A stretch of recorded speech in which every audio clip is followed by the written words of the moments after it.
மாதா பிதாவும் என் மன்னனும் தெய்வமும் நீதான் என ரமணன் நின்மலனே பேதையேன் உள்ளத்து உணர்த்தினை ஓவலர உணர்வு என் உள்ளத்து உருமாறு அருள்.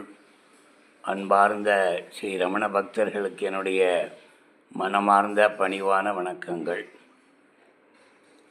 ரமணன் என்கிற ஞானச் சுரங்கம், ரமணன் என்கிற பரம்பொருள், அதோடு வாழ்கின்றோம் நாம்.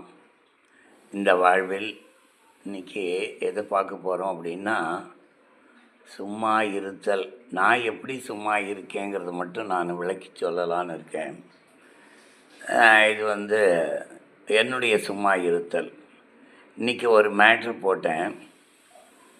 எதையும் தேட வேண்டாம், கண்டு அடையவும் வேண்டாம், சும்மா இருந்து பாரேன்.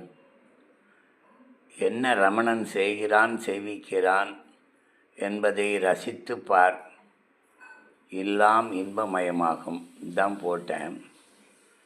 இதை கொஞ்சம் விளக்கமாக சொல்லணும்னு ஆசைப்பட்றேன்.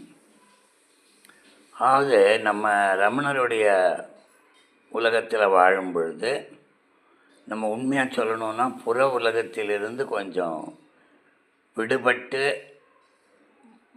விலகி மாறி வாழ்கின்றோம். அதுதான் உண்மை. உண்மையான ரமண பக்தன் எப்பொழுதுமே பேரின்பத்தில் தான் இருப்பான், சந்தோஷமாக இருப்பான். அவனுடைய துக்கம் சுகம் எல்லாத்தையுமே எடுத்துக்கிறார் பகவான். அதுவும் உண்மை.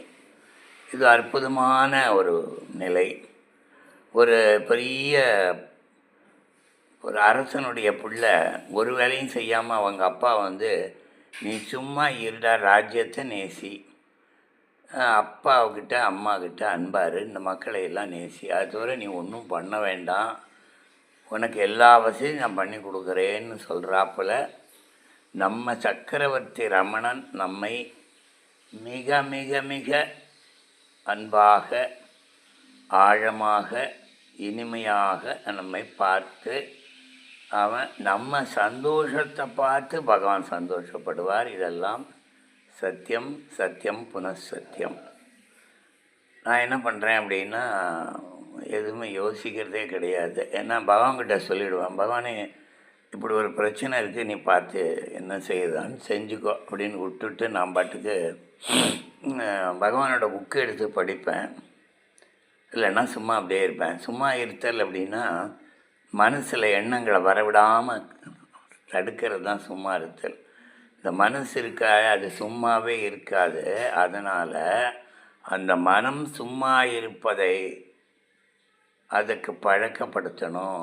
நீ ஒன்றும் இங்கே மணியம் பண்ண வேண்டாம்.